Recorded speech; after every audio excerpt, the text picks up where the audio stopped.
তো hello guys, back to my YouTube channel paddy ৫৫।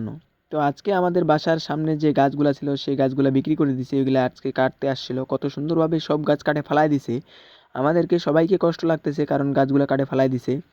কারণ আমরা বিক্রি করে দিছি সেটা দেখার কোনো বিষয় না, তারপর অনেক দিন ধরে মানুষ করতেছি, অনেক কষ্ট লাগতেছে। দেখেন আমি গাছগুলা নিয়ে যাওয়ার পর আমি কত সুন্দর করে গাছের যে গর্তগুলো আছে সেগুলো বন্ধ করতেছি, কারণ এখানে আমরা ঘর বসাবো, ছাদ পিটা।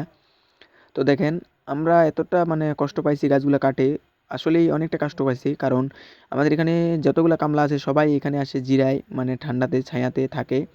তো আমাদের এই সামনে যে গাছগুলো কাটে দিচ্ছে অনেকটা ফাঁকা হয়ে গেছে, জায়গাটা অনেকটা খারাপ লাগতেছে। কিন্তু এখন জায়গাটা কাটার আমার দরকার ছিল, কারণ আমরা ঘর বসাবো, আপনারা সবাই জানেন। তো দেখেন কত সুন্দরভাবে আমি ক্লিন করে বসাচ্ছি গর্তগুলা। তো আমাদেরকেও কষ্ট লাগতেছে, গাছগুলা কাটে ফেলছি অনেকগুলা গাছ। তো দেখেন কতটা সুন্দর করে গর্তগুলা ক্লিন করতেছি। কষ্টর কিছু নাই, এখানে আমাদের যেহেতু ঘর বসাবো দরকারের জন্য কাটছি, বেদরকারি কাটতাম না। তো দেখেন আমাদের আর দুইটা বড় ভাই ছিল, ওই দুইটা বড় ভাই বলতেছে ভাইয়া গাছগুলো কেন কাটলেন? আমি বললাম যে ঘর বসাবো ভাই, এই জন্য। বলতেছে আহারে এত সুন্দর গাছ, ফুলের গাছ আমাদের প্রায় 10 থেকে 15টার মতন ফুলের গাছ নষ্ট হয়ে গেছে, আমি অনেক কষ্ট পাইছি। কিছু করার নাই, কারণ আমাদের গাছগুলা এমার্জেন্সি কাটতে হবে, কারণ আমরা এখানে ঘর বসাবো, এই জন্যই। তো আপনারা তো জানেন আমাদের এটা কত সুন্দর ছিল, আমি ভিডিও বানাইতাম এখান থেকে আমি সব ভিডিওই ছেড়তাম, ভালোই আসতো লুকটা।